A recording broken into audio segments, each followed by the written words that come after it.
one word describes the Smart Modified Tour race powered by Pace-O-Matic at Caraway Speedway. The Warrior 100 is wow.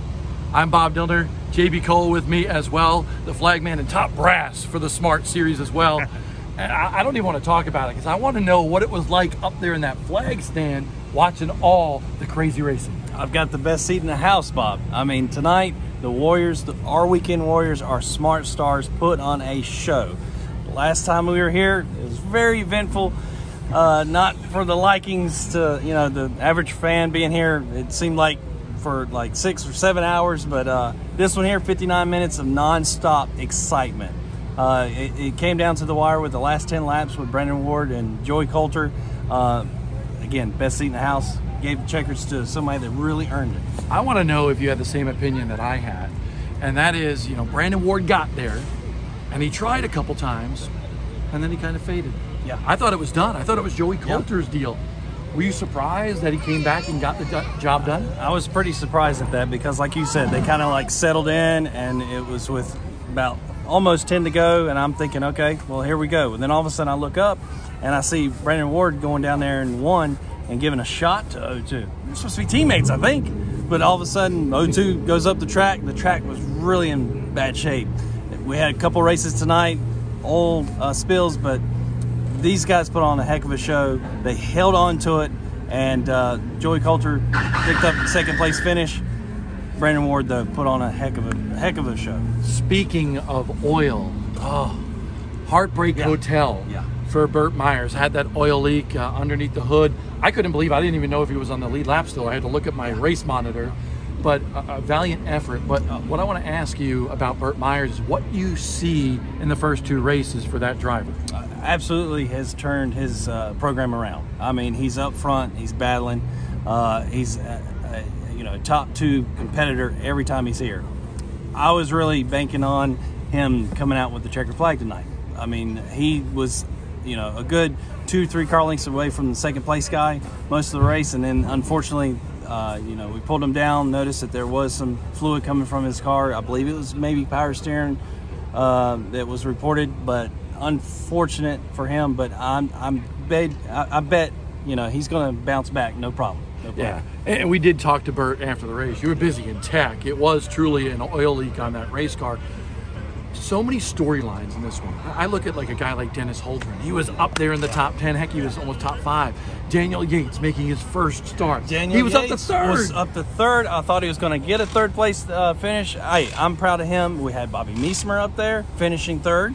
I mean, some names, and that's just showing you the competitors that we have in our series, and the competitiveness is just all through first through 15, almost first through 20.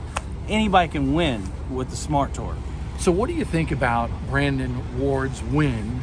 But also, I shouldn't say that, not Brandon Ward's win, but Zach Brewer's finish here tonight, because that Hillbilly team really needed this. Zach said, we're trying to gel. Yeah. I think they did so tonight. Tonight they gelled. They've had a monkey on their back the past, I'd say the past 8-9 races. I mean, they've had mechanical problems, not driver problems, mechanical problems. And, it's stuff that they could probably find at the shop, but, it takes time to gel, like he said, and tonight they knocked one out of the park. I mean, he was competitive. He was up there in the top 5 most of the night. I was very impressed with Zach. Good or bad, biggest surprise from tonight's Warrior 100? Biggest surprise, again, is Daniel Yates up there in third place. I mean, putting on a show. He held his ground. Biggest disappointment, I would say, coming from his Carson Lofton. Coming off of a finish he had at Florence, really put on a show there.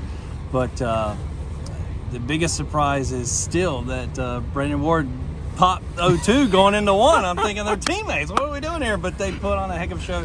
Had the fans on their feet, and that's what the Smart Tour brings. The Smart Stars bring it every single race. And we would be remiss if we didn't mention the fact that Caleb Heddy, who is so good here at Caraway. That was a surprise. 7 races, all top 5 finishes, the defending winner of the race. He's nowhere to be found in terms of contention for this win. So a big surprise. Yeah. All right, you ready for South Boston? Oh, you gonna eat a bologna burger with me? how many bologna burgers you gonna do? Are we gonna have a contest? Oh, we're gonna have a bet. Ho, ho, ho, ho. I won the hot dog eating contest at Martinsville one time. Hot dogs is totally different than a bologna burger. It's South Boston. Is there a rule, like what you have to have on them? I'm a plain Jane Me type too. bologna burger. You put through them onions and stuff, it's bad news up there in the flag stand. It hits you. I mean, I'm just telling you. I You got have nowhere to go. I got nowhere to go. You know. So, but no, bologna burger, South Boston Speedway, the Flying VA Classic. It's going to be another great show. I encourage everybody to come out and see these smart stars at South Boston Speedway. So the rule will be one topping. I'll have mine with cheese, okay? I get picked on, but that's okay. I can live with that, and I'm sure you'll be with me. I might go with onions. There you go. Just for the heck of it. Well, thank you. We still don't know what the heck this is called, the debrief or whatever that we do after every race, but we thank you for joining us on Short Track Life, and we can't wait to see you with the Smart Modified Tour powered by Pace-O-Matic next week, next Saturday, April 1st. It's not a joke. It's not a Fool's Day joke, okay, at South Boston Speedway.